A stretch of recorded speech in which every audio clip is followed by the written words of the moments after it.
السلام علیکم، فخر نیوز کے ساتھ میں ہوں سعدیہ بطول۔ سب سے پہلے شامل کریں گے آج کی اہم خبریں۔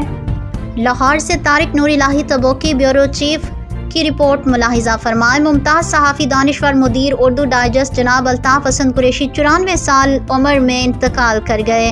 آج ان کی نماز جنازہ جامع اشرفیہ لاہور میں شیخ الحدیث مولانا محمد یوسف خان نے پڑھائی، جس میں کثیر تعداد میں اہم سیاسی شخصیات، صحافیوں، دانشوروں اور عوام نے شرکت کی ہے۔ نماز جنازہ سے قبل اپنے خطاب میں مولانا یوسف خان نے انہیں خراج عقیدت پیش کیا۔ نماز جنازہ میں وفاقی وزراء احسن اقبال اور Atta Ullah Tarar, chairman higher education commission doctor professor Niaz Ahmed Akhtar, صحافی و کالم نگار جناب مجیب الرحمان شامی، حفیظ اللہ نیازی، ڈاکٹر حسین احمد پراچا، سلمان غنی، عامر ہاشم خاقوانی، جماعت اسلامی کے قائدین، secretary general Ameer ul Azeem Farid Ahmed Paracha, Syed Waqas Jafri, Syed Ehsan Ullah Waqas, Amir Nisar Khan, doctor Rizwan Ahmed, سابق وفاقی وزیر خواجہ سعد رفیق، اسپیکر پنجاب اسمبلی ملک محمد Ahmed Khan, Hafiz Noman, professor Hafiz Muhammad Talha Saeed, Maulana Amir Hamza, doctor Muzammil Iqbal Hashmi, engineer Haris ڈان نے بھی خصوصی شرکت کی۔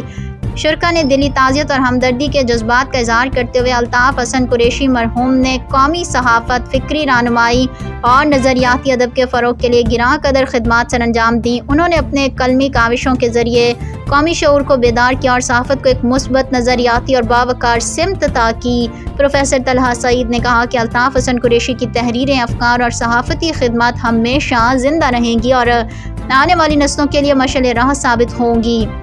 اللہ تعالیٰ الطاف حسن قریشی کو جوار رحمت میں اعلیٰ مقام عطا فرمائے۔ مزید خبروں اور اپڈیٹس کے لیے دیکھتے رہیے فخر نیوز HD۔